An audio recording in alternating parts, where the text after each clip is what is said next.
sorry guys, if you couldn't tell from the title and that marvelous intro, today we're mourning or celebrating the sacking of Christian Horner. Yeah, it sounds like it should be in a history book when you say it like that. No, it should be. It will It be. truly should be, because Christian Horner, I'm going to say it, Christian Horner is Red Bull. Do you know what I mean? Like, Yep. Yeah. somebody said there's not a day in Kimi Antonelli or Ollie Behrman's life that Christian Horner wasn't team principal at Red Bull. Yeah, That's that's crazy. crazy. Like, Christian Horner is 20 years. Like what? On both sides. Like, A, these drivers are little boys. And B, Christian's been there for a long time. Yeah. That's a long time. Yeah. I think that's what makes it sad. People want to laugh about it. He has got such a strong history of winning, so it's a huge loss for Red Bull. And like, as happy as I am, because I don't like Christian Horner, the day later I was a little bit sad. I was like, actually, this is like really huge and kind of changes everything. Like, F1's not that. Yeah. Like, when you take his treatment of, well, not even necessarily his treatment, because a lot of it was helmet, but when you take the case aside, and also everything that has happened with Red Bull over the years, and you look solely at his success rate, huge loss for the team, huge loss for the sport. But unfortunately, we can't put those other things aside, because that makes him unlikable, in a sense. Yes. Yeah.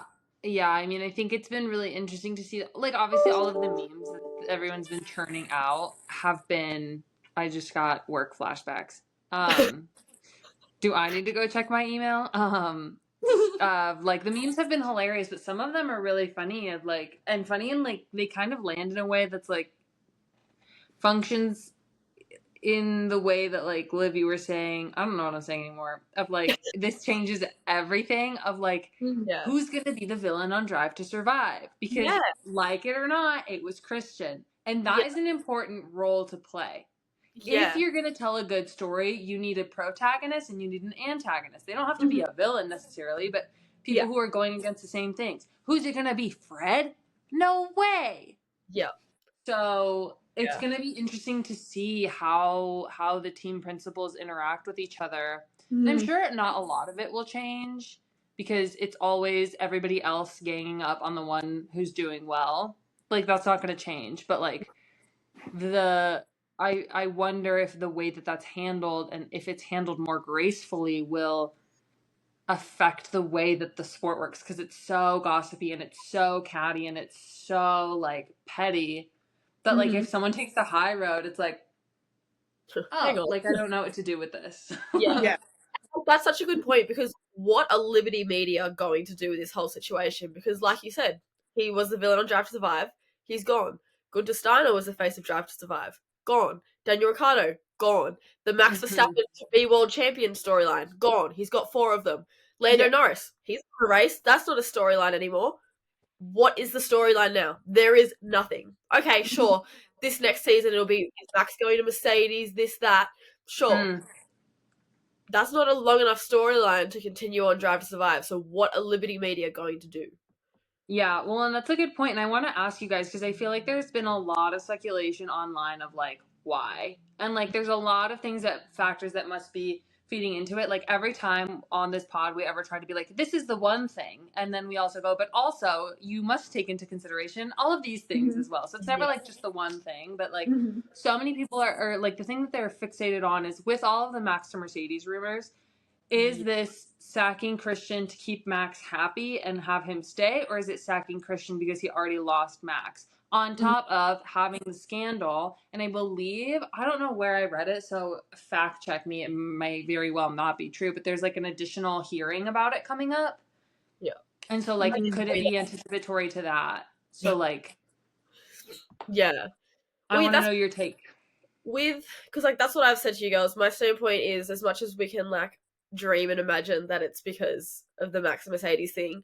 I think it is ultimately going to come down to the fact that Christian Horner does have a trial coming up in January. The fact he's been sacked tells me preparation for it's probably not going too well, and this is probably precautionary action. But at the same time, this happened well at the beginning of last year. He should have been sacked then. You ran the narrative of he is innocent, we're going to maintain this, we're not going to back down and drop him as team principal. You should stick with it now if that's still... Because they were still winning, though. Yeah. That's, like, the key differentiating factor, I feel like. Yeah. Yeah. So but also, now that... I feel like I feel like it's more real now, right? Because if the woman, the team personnel who is on the other side of this scandal, if she made this up for money, she would have settled by now. She would have settled for a payout, and that would have been it. But if it is real, I myself would also go to trial, because why wouldn't you? Why would you settle for money? If you were so rooted in the truth. Well, and that's something that, like... That's why I think it's real, and that's why I think that this has a big part into why he got sacked. This is something that I believe in general, agnostic to F1, and this might get a little, I don't know, if you're offended by this, don't listen to our podcasts that are women talking to you. But, like, I would so much rather believe a woman who is lying about having had something happen to her than a man lying about having done something and saying that he hasn't. I would rather believe a woman in that case. And so that's why, like, the viewership of women in the sport is increasing, and we see failures to not cater, but to, like, envelop that as part of the viewership. Like, the F1 movie was for men. That's that on that. It was for Brad Pitt at the end of the day. That was his dream. He got to live it out. It was a very fun movie. It was very nostalgic for, like, 2020. I think it was 2023 season that they were referencing. So, like, we get the Alfa Romeo team and Valtteri in that seat and stuff like that. So it's, like, very fun. But, like, was it putting women in a position of power or even of neutrality? No. With this whole situation with leaked messages, like, Christian Horner did not see any repercussions for too long. And everybody just kind of allowed it. And we allowed it, you know, like, we're part of that, you know, by not continuing to talk about it and like, allowing it by not saying anything, like, lie by omission, like, allowance by letting it fall on the back burner. Like, we're all kind of guilty of that and not pushing for more. And so, like, if all of these factors, like, it's a good thing that it's happening if it's for that reason. For whatever reason, I'm sure they have their reasons. You know, at the end of the day, that's just the fact of the matter. But, like, in the sense that, like, hypothetically, allegedly crossed these lines, if he did and it's getting this serious, he should have seen consequences for his actions far earlier and in this serious of a capacity. Like, you should not have someone who is harassing people in a position of power, because then you just facilitate that for everybody else around them and set that example. Yeah. And that's the tricky thing about that whole case, because everyone's read the text messages. Everyone's seen them. And there's so many people, especially on, like, TikTok and social media, that are saying, you know, I don't really see anything wrong with it. It's two consenting adults. The worst he did was be cheating on his wife. And, like, yeah, cool. If they were consenting, that's great. But he's in a position of power where she probably felt the need. She had to. Do you know what I mean? And it was a piece of power. We've seen that's, in like, the past. One thing they teach you in, like, the HR trainings. Literally. And we've seen how he speaks about, oh, women are only watching this sport because they think the boys are pretty. And becoming continuously apparently that he thought the same of himself. We don't think you're pretty, Christian. To be honest, you look like a thug. You know what I mean? Don't know how he just spice. No, I would snatch her in a heartbeat. I've gone off topic and I don't know what I'm trying to say here. But it makes it tricky as well, because everyone's running with the narrative, oh, Christian Horner was sacked. Christian Horner was sacked. No, he wasn't. He was taken out of the operational part of Red Bull. Yep. He's still hired by the company. He still works for them, just not in the operational forefront like he did. Yeah. So, like, he won't be working at, like, the technology center or anything anymore, but, like, he is still part of the team and Red Bull. Yeah. And I think he's still taking it. He's not gone, unfortunately. But also kind of fortunate. Bull. He's demoted. Yeah. And like we all know, you cannot just demote somebody so greatly as well without good bloody reason. So like something has happened, and I realistically I don't think it's possible for it to be Max went to Mercedes and he couldn't stop him, or Max wanted him gone, so he's gone. It's just not reasoning to be demoted that far. Yeah. In my opinion, at least. I don't know. So it's all very it's a spicy situation though. It's spicy. Seriously. It is. But I guess on that topic of Max, while it is a little bit unrealistic that Max would have such power over a team principal's position, do you guys actually think that he's moving? Because keep in mind, we didn't believe when Hamilton was going to leave Mercedes either. So what do you guys think? We actually spoke about this at the beginning of last week's episode. And like I think Sof and I were both in like two different minds pretty much. Like because we didn't believe Hamilton would go to Ferrari, part of me believes more so that Max would go to Mercedes. Also for the fact that he's clearly not happy with Red Bull. God, Kimi Antonelli crashed him out on the first lap and he looked happy to DNF. He looked like he was happy to not have to drive the car another lap longer. So part of me thinks he really could go to Mercedes. And like, he's a little bit spiteful. So it wouldn't completely surprise me if he was going to Mercedes on the deal that he was partnered with George just to piss off and wind up George for another year before he retired. Just for a bit of fun before retirement. So like, yeah, I mean, I think in my head, I'm like, there's no way. It's tough because we also talked about how now that he has Lily, like, yes, he's always had P and like that like stepfather type of relationship, and now he has like his own biological daughter, which I still love that Max is a girl dad. But like he's said in the past like he would retire after that, and I think the other big piece is like now that Red Bull is not necessarily as competitive as it is, like I think one thing that I see in Max as a competitor and a driver is that he likes the challenge. Like he was overjoyed after Brazil, but when he's ahead by 10 seconds, even if it's like P1 to P1, it's like, yeah, great. You know, that's how to do it. And like, he likes to win, but I think almost more than he likes to win, he likes to win when it's not easy. Like he likes the sense of adversity, I think, and the challenge. And like, not to say like I relate to that, but like I don't get a lot out of when I'm not being like challenged professionally at work. Like if I'm not learning anything, like that's boring to me. So I think that there's this piece where he knows his capacity, and to not be able to operate at that capacity, I think is a source of frustration, because I know I get that way. So I wouldn't put it past him because of how positively he reacts when there is the challenge. So I think he would even be okay being second if he got to fight really hard for it. If it was back and forth, I think it would be something that's okay with him. But not what's happening now, because now it's like he's hobbled and it's outside of his hands. Yeah.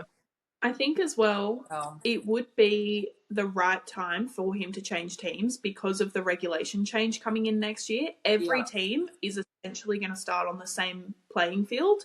And plus Red Bull is, Ford's coming in. There's no more Honda. So it's going to be complete, like there's going to be such a teething period for Red Bull as it is. And without Nui as well, we've already seen the struggles. I think that it would be a smart move for not even Max, for other drivers as well, Charles, to try out other teams when everyone is, starting essentially even. Yeah. And that's the thing. I don't know if I said it to you guys on the podcast or whether I said it to my mum or who I said it to, but I honestly, this is like my most genuine thought in the world. I think if Max Verstappen's going to change teams rather than retiring, I think the most realistic choice is going to be to Aston Martin. I agree. Yeah. And Lawrence has said he will sack his son. Do you know what I mean? And Lawrence is asking for it at this point, seriously. He's like, please, sack me, Daddy. Get rid of me. I'm like, it's not that hard. Yeah, we can do that too, can't we? Literally. But I don't know, I just think that Max and Nui are the pairing that he needs, And everyone's saying that Nui's already got the new regulations figured out, which would not surprise me. Would not surprise me if he just somehow wins a fucking championship next year. Do you know what I mean? Yeah, well, that's the thing with like the new regulations is I feel like someone is going to come. Like I know I've expressed multiple times I'm really excited for nobody to know what they're doing and for everybody to suck. Like for the lap times to go way up, for everything to slow down as everybody figures everything out. Yeah. But like one thing is I do feel like someone's going to have it figured out, and that team is going to be on top. Like one group is going to know how to do it, and like. Yes, we've talked about when the Adrian Newey news came out the first time, like, no, he's not the only piece, but he sure is a big one. But and with the resources that Aston has. Yeah. Like, Newey took people, but also some of them a lot of them went to McLaren. And we're seeing McLaren like this year. That's, I think, a huge thing about getting the playing field even more level of like Jonathan Whitley's at stake. That's going to be Audi, and they're going to have Audi money. They're not going to have stake money. They're going to have Audi money. There's all of these people in all of these places that I think, which is good for the sport in terms of the competition, hard for the teams because they want it to be easy to win and just get money. But I think that will be, I don't know. You know what I mean? Get it? Yeah. Yeah. But yeah, so I think this is one of the first news that has dropped in Australian time zone while Sof has been asleep. And thank you. Grateful because you know what? I was able to make a couple videos when the news dropped, and my engagement popping off. So thank you, Red Bull, for thinking of the Australians. Genuinely. Yeah. No, I woke up. I was in San Francisco doing an errand, and I can tell you guys about that later. It was a whole thing. But my mom and I were in the hotel room, and I wake up, and I'm pretty sure my first words of the day were, "They fired the guy who's in charge of Red Bull," which is like the level at which I talk to my mom about things. But I was like, "They fired him," oh my God. And my mom was like, "Why?" And I was like, "I don't really know yet." I was like barely awake in an unfamiliar location, trying to like open my eyes wide enough to read these articles. Yeah. And then I text my partner and he's like, "Yeah, I was awake at that time. Like, you didn't know." Sorry, I was like, "Are you kidding me? Sit down, brother. Calm down." That's how we felt when the Hamilton news dropped. Woke up. Yeah, it was 6 a.m. 6 a.m. on like a Friday, and I'm, what am I reading? Yeah, wait, crazy. But yeah, okay, I have one more question. I have a note about this. Is how do you think they're going to show this on Drive to Survive? Like if you were setting up the scene, the tweet notifications going off while somebody's and then like the breaking and like you remember Checo's Seb has Instagram? It's gonna be like that. Oh my God. Yes. Because the one thing I was thinking of, like, I've seen the like Twitter notification one, but I feel like it could also be one of those like, not Will Buxton because he's with IndyCar this season, but like some British Sky News broadcaster speaking about the thing in the like in as a voiceover while they're like zooming in on the Red Bull garage or something. Like I feel like it could either be that or like a combination of like the ding of a text message and the tweet and then like the broadcast. I don't know, but I am so interested to know. Yeah, I think they've got to get an interview with him. Like there has to be that. Well, if they could get an interview with him about the scandal stuff, I'm hoping that they get it. But imagine how how entertaining it would be if it was that Checo style like interview bit where he was like, "Seb has Instagram," but it was with the team principals. Yeah, interviewing like Zach at the time. He's like, he's jumping for joy. And he's like, "No, what news?" And then they tell him, and he's like, and then it's all the team principals' reactions first. I think that would be be really entertaining. Yeah. Well, yeah, because in one breath we have to talk also about Lawrence Miquez. I can't say his last name. Laurent. Yeah. He's a glasses fashionista, just by the way. Also, yes. how grey he went the second he went to the FIA. Yeah.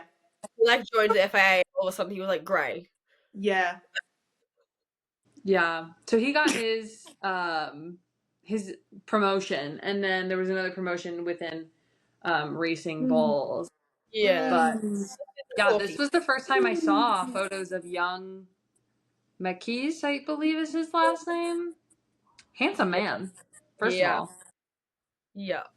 He Yeah, but could Alan cut his hair. Yeah, can we talk as Racing Bulls team principal. Did we not learn? I'll read you the article that I sent to the girls. So, the new VCARB CEO, this is word for word from Pole Position on Instagram. Alan Permane, the new VCARB CEO, was the whistleblower for the infamous Crashgate scandal. He was the one who leaked the documents that allowed the FIA to see proof that Renault were race fixing. He also was the one who immediately took over Renault after Flavio was forced to resign. If you haven't watched our Crashgate episode, go and take a look-see, because we explain the ins and outs of that. But if you have seen that episode and you are familiar with Crashgate, you will know that this is huge. And also for someone like that to be in VCARB / the Red Bull family, where they, you know, something like Crashgate is very likely to happen at Red Bull. Yeah.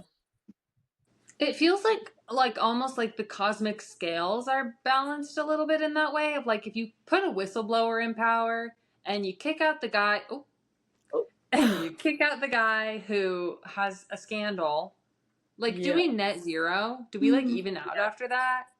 Yeah, you're like, did he dob him in or double negative? Yeah, like negative times a negative is a positive. I don't know. I think the scales could be balanced. Yeah. Maybe. I also just read my text messages with my mum from when I told her. Oh, I thought you said Fred. And it just reminded me of a. I was like, Fred Verstappen. Fred? Yeah, all the time. We're actually best friends. Did you not know that? I mean, good old Freddy boy. Get him on the pod.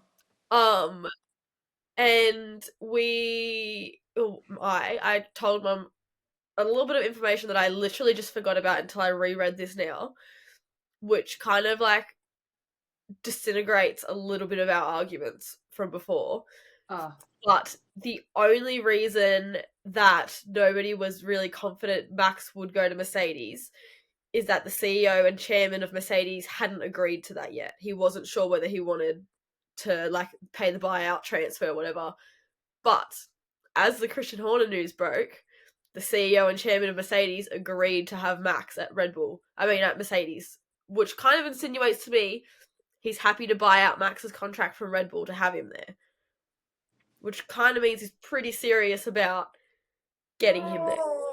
I wish we could watch the season in like 2 times speed. I need to know what happens. I don't want him to drop anybody. Can they just have like 3 drivers? But like, I think it shouldn't be Kimi because, like we said last week, they've put so much time, money, effort, pride into Kimi. But like Toto said, he's dealt with Nico and Lewis. How much worse can Max and George get? Because here's the thing, though. I understand Kimi's the golden boy, but can we give George his flowers? Yeah. Like, I feel like the whole Mercedes story is about Kimi, and like, cool, super great. I don't want to knock any of him down, but just like, can we just remember to like also lift George up? Like, he's killing it. Yeah. Thank you. Literally. I do think you've that converted would me. George, though. Like, just as the neutral party, we have they would replace George before they replace Kimi. They've built him up. Toto literally treats him like his own blood.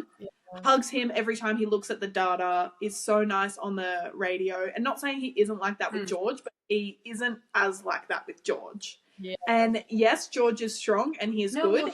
And it's like a mentor for Kimi. However, Max can be that position as well. So it's not like they would be bringing in a Mhm. second rookie. They would actually be bringing in someone with more experience to help Kimi. And this is what we spoke about last week as well, because like if they want Kimi to be a mini Max, Max is the best like tutor in a way. But we also Yeah. spoke about that when the Max to Mercedes rumors came out. It also came out the rumors that Kimi was going to go to Williams and Alex was going to go to Formula E. But like, what if Carlos retires, or you know what I mean? Like, he's having a shit season. Like, it sounds so bad, but like he's ruining his own career being at Williams. Like, he can't perform in it. He's having like DNSs. Like, he can't perform. Nobody's when he can't perform. You know what I mean? I mean, So what it's if Carlos tough. goes to Audi? Maybe. That would be sick though, because didn't Carlos Sainz Sr. drive a rally? How long is Letto's contract? How many people can talk at one time? Yeah. Well, I think my stream's so delayed because I couldn't hear any of you talking, and then it all just went over the top of me. I was like, Brit, start again. I did not hear that.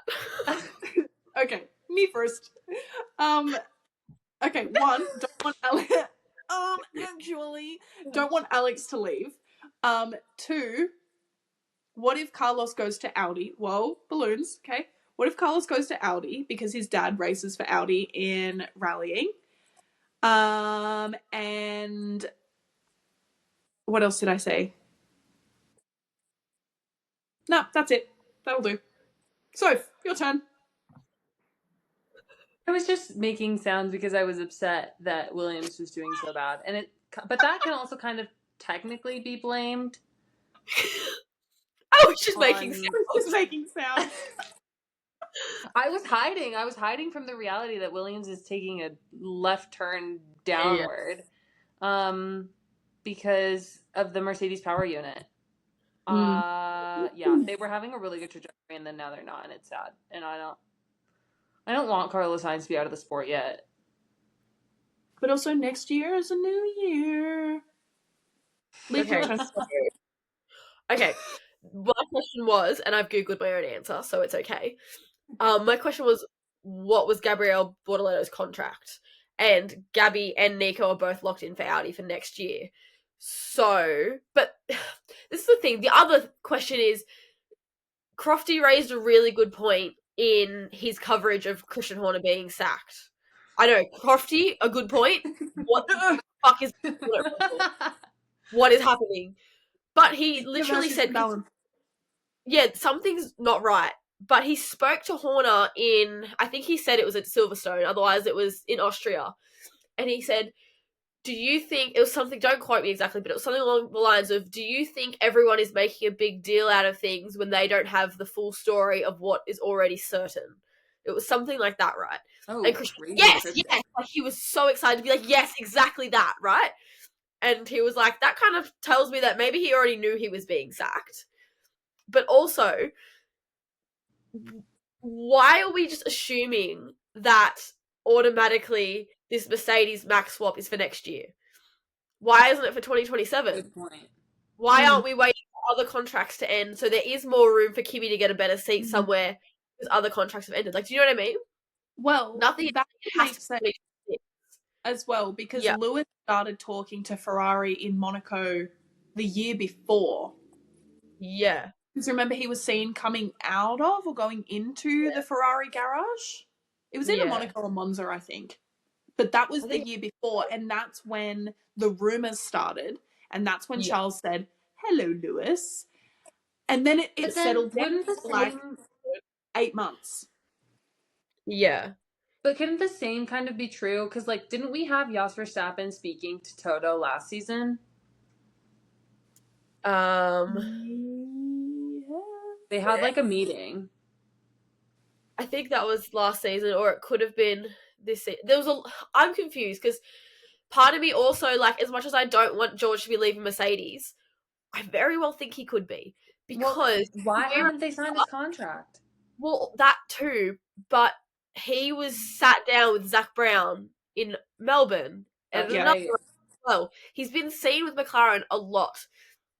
I genuinely think that it could get to a point where Andrea Stella and Zach Brown go so like head to head with each other they can't decide which driver to get rid of, but one of them is going to have to go.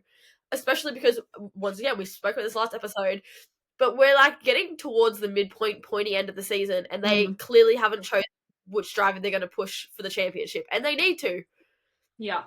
Because otherwise, once again, Sof and I went so hard on McLaren last week, but like, if they don't hurry up and decide who's their number one driver for the rest of the season, they're going to lose the championship for both drivers, and Max will, not could, Max will swoop in and take his 5th championship. He will.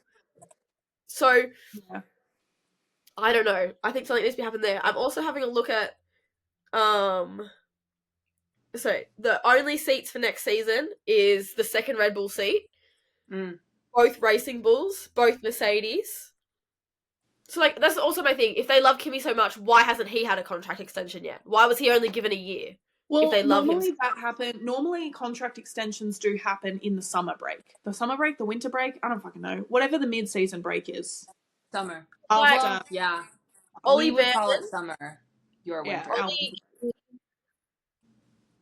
Ollie and Gabby, they're both rookies with, like, you know, not great experience, and they're both still locked in for next season already too.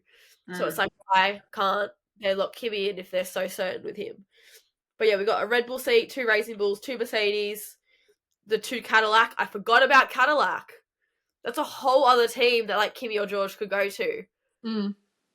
I do think Cadillac. I don't think they should take Kimi though. Bottas. I'm just of the mind that they don't need rookies. Personally, if they want to really develop their car, they're trying to be, what is it, Apex GP? Yeah, they don't need rookies. I genuinely think it'll be Checo and Bottas. I hope. I just know that he had a damn smirk on his face when he saw this news drop. Yeah, absolutely. While we're talking about rumours, we might as well also quickly touch on the Alpine rumours that Franco has been dropped and Jack is back. I have missed this. My little Alpine heart is thriving. I might be an Alpine fan again next weekend. Who knows? Crazy things have happened. It's like a toxic relationship. No, I love Pierre still, but like Alpine. Okay, I love Pierre and I love Flavio. Whoops, controversial. But Alpine, I'm not happy with you right now. And I fully know it was Flavio's fault. But no, this is Alpine's fault. So yeah, apparently Franco is out and Jack is back in, which kind of makes sense because he's like 5 or 6 race contracts up anyway. And I hate to say it, he has done shit. He is the only driver on the grid without a single point. So, I mean, Jack doesn't have a point either, but like at least he wasn't crashing every single weekend and DNFing every single weekend. He was doing a little bit. I think he finished a race or 2. And like Australia wasn't his fault. I don't know. I really hope it's true and I really hope Jack's back. We'll have to find out. I guess we'll see what happens when they head to Spa. Maybe they were going to announce the Alpine news this week, and maybe they've put it on they've delayed it because of all the Christian news. It wouldn't make headlines, so let's just wait and see. Spotlight has, yes. Yeah. But yeah, I think that's about as much as we can say about Christian at this point. I did see a TikTok say RIP, rest in piss. And that did make me laugh. That's good.